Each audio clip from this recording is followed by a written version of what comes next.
Huyu dada anaitwa Wendy na huyu anaitwa Sarah. Hawa ni mabesti friendi na wanapendana kinoma yani, na wamekuwa zaidi ya ndugu kwa sasa hivi. Hapo supermarket wanafanya manunuzi ya vitu vya kutumia nyumbani, utani mwingi baina yao. Wakamaliza kununua vya kununua pale, ikawa ni muda wa kuondoka sasa. Wakati wanatoka, kuna huyu security ambaye huwaga yupo hapo mlangoni, na alishazoea kuwaona hawa wawili pamoja na wakiwa kwa upendo hivi yani, na kila wakimuona wanajisachi vichenchi, wanampa kama kuna chochote kitu. Lakini leo akawaambia subirini, samahani kwa kuwapiga stop, ila naona nyinyi marafiki kwa muda mrefu sana, na pia kila mtu ana hisia zake kwenye moyo wake, ila chungeni sana msije mkatengana. Wendy akamuuliza, una maana gani kusema hivyo? Ni kuhusu hatima yenu inasema nyinyi hamtotengana na hakuna kitakachoweza kuwatenganisha. Hawakumuelewa, ila alimaanisha kitu kikubwa sana hapo. Sasa uwezi amini wanaishi nyumba moja pia, wameshibana ile mbaya yani, na unavyowaona hivi na maisha yao ya matawi, lakini bado wapo single, hawana mabwana wala wachumba. Huyu Wendy yeye anapenda sana kula, muda wote anatamani uko tumboni mwake kuwa kumejaa. Hapa kaamka usiku mkubwa, njaa imemuuma huko, kaamua kuja kujilia tambi huku. Sarah naye akashuka usiku huo wa manane, hakushangaa kwani kashamzoea rafiki yake upande wa kufukia. Akawa namtania pale, kula chakula kiasi, utakuja kuwa bonge ukose bwana wewe.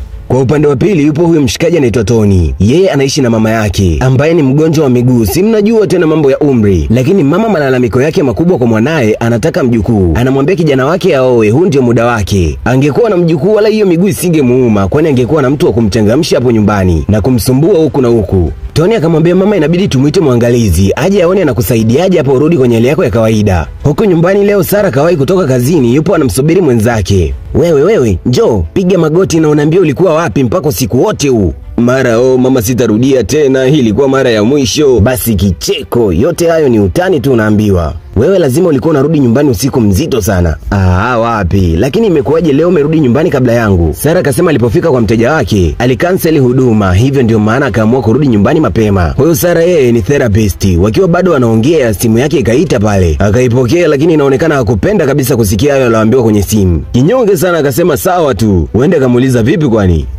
Wamenipa mteja mwingine hata sijapumzika jamani. Tena mteja wa nyumbani. Lakini wala utakuwa na cha kuhadithia watoto wako. Mama yenu alikuwa mchapakazi, akitoka huko anaingia huku, mambo mengi. Haya bana, siku inayofuatia mapema tu akawa kawasili sehemu iliyotakiwa afike, kwenda kwa huyo mteja wa nyumbani. Na kwa mteja mwenyewe amekuja kwenye nyumba ya Tony, yule mchizi ambaye mama yake ni mgonjwa wa miguu. Akamkaribisha ndani pale, kisha akamwambia nisubiri hapa. Akapanda ngazi kumfuata mama yake. Anafika anamkuta mama kasusa kwenye kochi. Mama, therapist tayari amefika, twende kakuhudumie kule. Tony, nikwambie mara ngapi mimi siumu, shida yangu unaijua vizuri we mtoto. Yaani mama yeye anachotaka siku zote ni mwali tu, ili aje apate mjukuu, na hii ndo shida yake kubwa. Hapo kagoma kabisa, hataki kushuka ngazi. Tony akamuomba sana unaambiwa, akasema waende basi kwa ajili yake. Mama akaja kukubali hivyo hivyo shingo upande tu. Walipofika chini, mchizi akawatambulisha pale. Mama, huyo ni Miss Magic. Miss Magic, huyo ni mama yangu, na mimi ni Mr. Osake. Hapa kujitambulisha kwa jina lake la mwanzo, alijitambulisha kwa jina lake la kati, Mr. Osake. Akawaaga pale, yeye anawahi kazini, anawatakia siku njema. Upande wa barabarani yupo Wendy, karequest Uber lakini kashindwa kumfikia alipo. Hajautambua mtaa vizuri. Tony naye alikuwa anakatiza mtaa ule kwa gari. Akashuka kisha akamfuata. Akampa hai pale. Unaona hili jua? Hapana, najua unaendesha gari hapo. Na kinachofuata utasema mtoto mzuri kama wewe unatembeaje kwenye jua? Jua kama hili alikustahili, twende nikupe lifti. Ndivyo au sivyo? Mjize akajichekesha pale, maana ndicho kweli alitaka kusema. Wendy naye akataka kuleta maringo pale kuja kucheki dereva wa Uber amecancel request.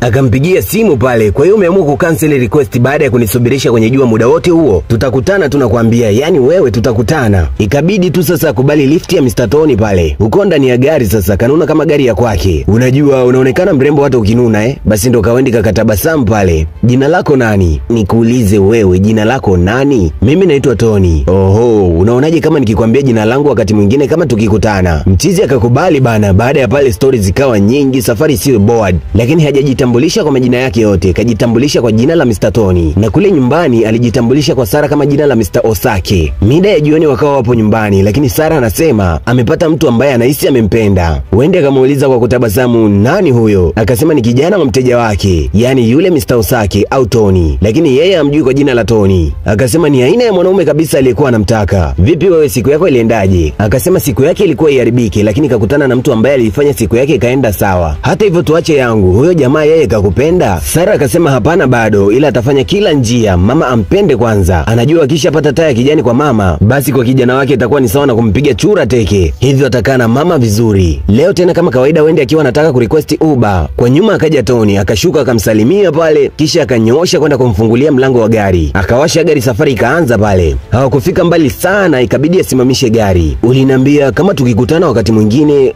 nitalijua jina lako. Akamjibu anaitwa Wendy. Mchizi akamwambia siku zote napita hapa lakini sijawahi kukuona. Nahisi labda nitakuwa na bahati kwa wakati huku kufahamu. Na kwa nini umestop kuendesha? Ningesababisha ajali unajua baada ya kusikia jina la mrembo. Basi kwa Wendy kicheko tu, kusifiwa huko tena. Wakawa wamejuana kutoka hapo. Huku nyumbani yupo Sara na kazi yake kubwa ni kumfanyia mama masaji. Mama akamuuliza mchumba wako hakwaziki na kazi yako hii ya kuwakanda watu? Na maanisha labda ukampata mteja kijana kama wewe na anataka hii huduma. Akasema kwanza kabisa hana mchumba wala hajaolewa, na kingine huaga ni special kufanya masaji kwa watu wazee peke yake, tena wazee wenyewe wanawake. Lakini kwa nini huna mchumba na wewe ni binti mzuri mwenye maadili? Akatoa jibu bado hajapata mtu sahihi na anatamani apate mtu atakayemheshimu. Mama akamwambia nina uhakika hivi karibuni utapata mtu sahihi kwako na ninatamani ungeolewa na mwanangu. Sara akapotezea pale, ila hichi ndicho alikuwa anataka kutoka kwa mama. Akiwa nyumbani wanapiga story na Wendy, akapokea simu ya Mr. Osake. Akamwambia mama yake ametoa wazo kwamba aje kukaa nyumbani kwa muda kidogo mpaka atakaporudi kwenye hali yake ya kawaida. Sara akamjibu malipo yataongezeka, lakini akaambiwa swala la malipo si tatizo. Alifurahi so kidogo, yani ataenda kuishi kule kule kwa muda. Wendy akamwambia nitakumisi sana, lakini ila nenda ukatimize ndoto yako. Ana uhakika kabisa akienda mule ndani hatotoka bila ya Mr. Osake kumpenda. Leo kafika kwa mteja wake kama kawaida kufanya kazi. Mchizi akamsubirisha hapo, anaenda juu mara moja na ndo kahamia hapo mazima, yani atakaa na mama mpaka hali yake itakaporudi sawa. Kuachwa hapo dakika chache tu kashaanza kuota ndoto za mchana. Anajiona ndo kashakuwa mke wa Mr. Osake, wanaagana kwa mabusu mengi na nini. Hey Miss Magic, wewe upo sawa kweli? Tafadhali naomba uchukue uangalifu juu ya mama yangu na wahi kazini. Yani kapenda kazamia mazima yani. Akawa anampa mama huduma ya massage, anamsaidia kufanya mazoezi. Mama naye akampenda sana Sara. Wakati huo huku mchizi kapenda tena kapenda kweli yani. Hivyo mitoko ikawa mingi yeye na Wendy. Huku leo mama akamwambia Sara tufanye kitu tofauti na mazoezi. Na kusikiliza mama, tubadilishe nini hapo? Kwa nini leo siingie jikoni ukapika? Mama lakini usiwaze kuhusu hilo. Nataka leo ukapike. Unajua nikikuangalia kwenye macho yako the way unavyomtizama kijana wangu, naona kabisa unampenda. Mama akashasanukia hiyo, mkiambiwaga utu uzima dawa mwege mnaelewa jamani. Akasema nina uhakika msichana mrembo kama wewe ukiwa na kijana wangu mtaunda kapo nzuri sana, na mimi nimekupokea wewe kwa mikono miwili. Kwenye moyo wangu wewe tayari ni mke wa hii nyumba. Basi kwa Sara amani tele, malengo yake yanakaribia kutimia. Akasema basi atakuwa jikoni sio muda kuandaa hicho cha kupika. Wakati Sara anajipikisha kule, huku hawa mahusiano yao yashakuwa makubwa, tena yamefika mbali sana. Kwa sasa hivi ni wapenzi kabisa. Hapa mchizi yupo kwa kina Wendy, wanapeana ahadi nyingi. Si mnajua tena mambo ya penzi jipya. Baada ya maongezi kinachofuata uwaga kinajulikana bwana. Wakataka kukinukisha pale pale wanaambiwa. Ghafla simu yake ikaita pale, kucheki ni mama. Akasema samahani ila lazima niende nyumbani. Hii ni simu ya mama. Wendy akamuuliza kweli? Ila akasema anaelewa tu, labda ni siku nyingine. Wakaagana kwa mabusu mazito mazito pale, yani ni full kung'ang'aniana. Kufika nyumbani akakuta meza imependeza, vyakula kibao. Vyote hivi aliandaa Sara, na alipokula alianza kugawa maxi pale. Chakula kimenyooka, kila kitu kipo kwenye saizi yake, sio chumvi, sio viungo, sio maji, yani vyote vimepangiliwa. Mama akasema vyote hivi alipika Sara, yani anafaa kabisa kuwa mke. Natamani hata mwanangu ungekuwa na mke kama huyu. Tony anacheka tu, wala haelewi kama kuna lolote linaendelea kati ya mama na Sara. Hajajua kabisa kama wanalao jambo. Mama akawa anampigia sana debe mpishi, kama vipi asifikirie sana, mvute Sara tu nyumbani hapo awe mke. Kwa upande wa Sara yeye anacheka tu, anajifanya kama elewi kinachoendelea. Mpaka mida ya usiku mwingi mama akamfuata Tony akiwa peke yake. Bado anamshauri, hivi Tony hujaona kitu kwa Sara wewe? Yani kwangu nimempitisha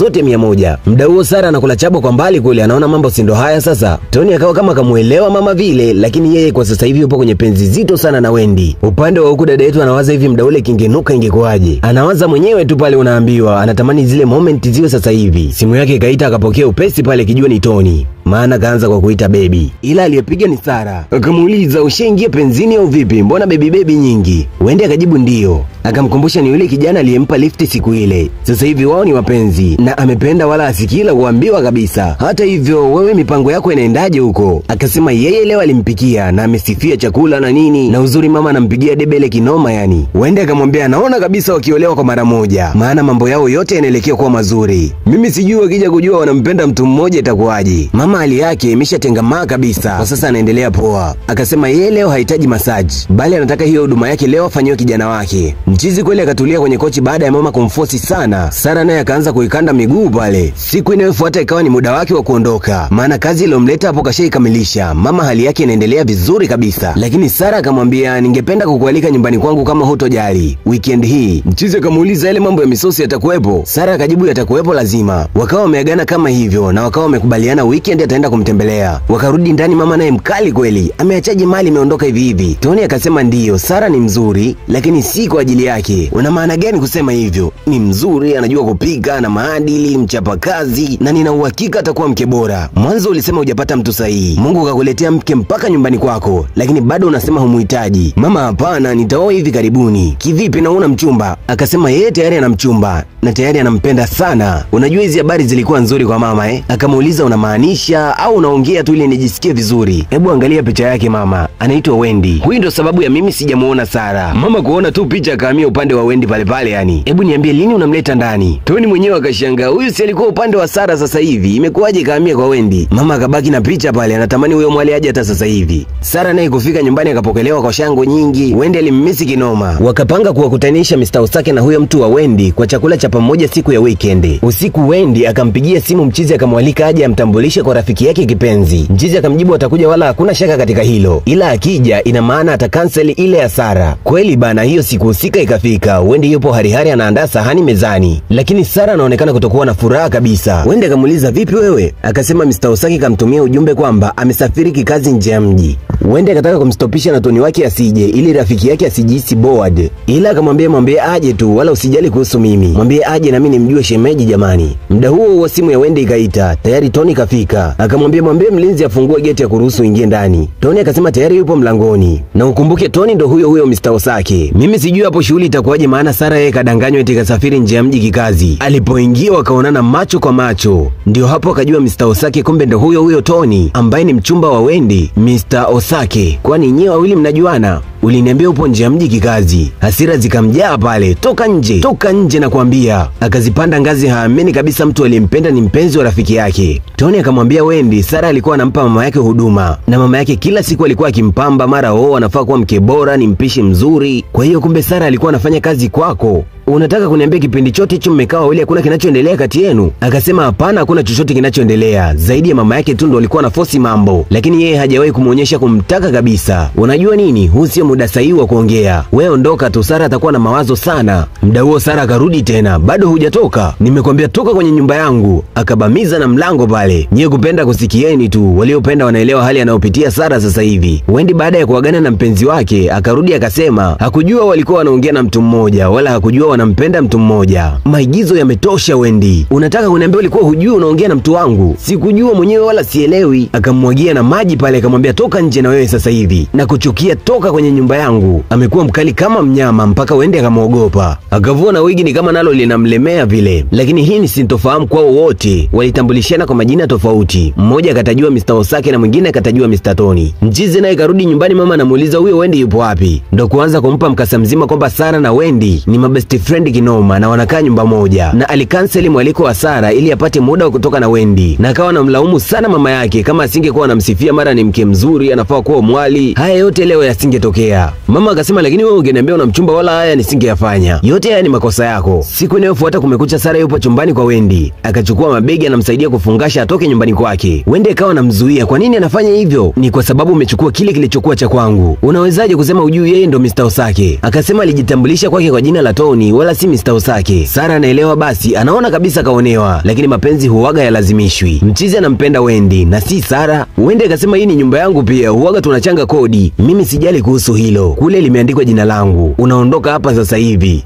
Ikabidi tu sasa aende kwa mpenzi wake. Alipofika akasimulia kila kitu. Hata mama alishangaa kilichotokea, ila kapenda ujio wa Wendy. Akawa anauliza tu ni lini mtaoana, mimi nataka mjukuu. Mama hataki utani kabisa, mwali kashafika nyumbani, kipi kinashindikana tena. Akachukua mabegi, anasema anamsindikiza chumbani kwa Tony. Huku kwa Sara, yeye na mawazo tele, na pili kashamkumbuka Wendy ile kinoma yani. Zile moment walivyokuwa pamoja, Roy kaanza kumuuma tena, lakini anajisemea mwenyewe moyoni hawezi kabisa kumsamehe Wendy. Yeye ndiye aliyemkosea kwa kumuibia mchumba wake. Leo wakati anatoka tena kwenye ile supermarket, yule mzee security wa kipindi kile akamfuata akamuuliza rafiki yako yupo wapi? Akasema wao si marafiki tena. Hapana, nyie hamwezi kutengana kwa lolote lile. Hatima yenu ni moja na nyoyo zenu ni kitu kimoja. Hamtakiwi kuachana kwa sababu za kidunia ambazo nyingine zipo nje kabisa ya uwezo wenu. Kisha akaondoka pale. Akiwa nyumbani, yale maneno ya yule mzee yakawa yanamrudia kichwani. Akaona ni kweli, wala Wendy hakumkosea popote pale, ila Tony ndiye aliyechagua pa kupenda. Akaja mtafuta huku kwa kina Tony. Akatoka mama pale, akamsalimia kwa heshima zote pale, kisha akamwambia namtafuta Wendy. Mama akamjibu hayupo, wamesafiri na Tony. Pia mama akamwambia amsamehe kwa yeye kuweka idea ya kutaka kuolewa na mwanae, pengine yasingetokea haya. Sara akamwelewa mama pale. Siku chache baadaye Wendy kashaolewa, na hapa wanapiga picha, na hii ni ndoa ya kiserikali. Lakini alikuwa hana raha kabisa, anatamani rafiki yake Sara angekuwa hapa. Picha nyingi zikapigwa pale. Kwa mbali akamuona Sara, akamwahi akamkumbatia pale. Alimkumbuka rafiki yake kinoma yani. Wakaombana misamaha pale, ugomvi wao kwa umeishia hapo. Wameamua kuyaacha ya nyuma yabaki nyuma, kisha waangalie yanayokuja. Kuna huyu mchizi anaitwa David, akawa katambulishwa kwa Sara pale. Wakarudi kuendelea kupiga picha, na sasa picha limekamilika, watu wote muhimu wapo. Ile siku ikapita, ila yule David walikuja kujuana zaidi na Sara. Wakawa wanawasiliana mara kwa mara, simu nyingi mida ya usiku. Unajua ukiamua kusamehe mambo, Mungu naye anakufungulia mlango mwingine. Leo Sara katoka kazini, kufika nyumbani maua kibao kumependeza yani. Afu David yupo mbele yake pale kapiga magoti, anataka kumvisha pete ya uchumba. Anaanzaje kukataa? Kwa mfano na alishampenda pia. Basi shangwe nyingi, wanagonga chezi za pete. Picha nyingi zikapigwa muda huo, na Wendy ni mjamzito. Hicho ndicho muhimu mama alikuwa anataka.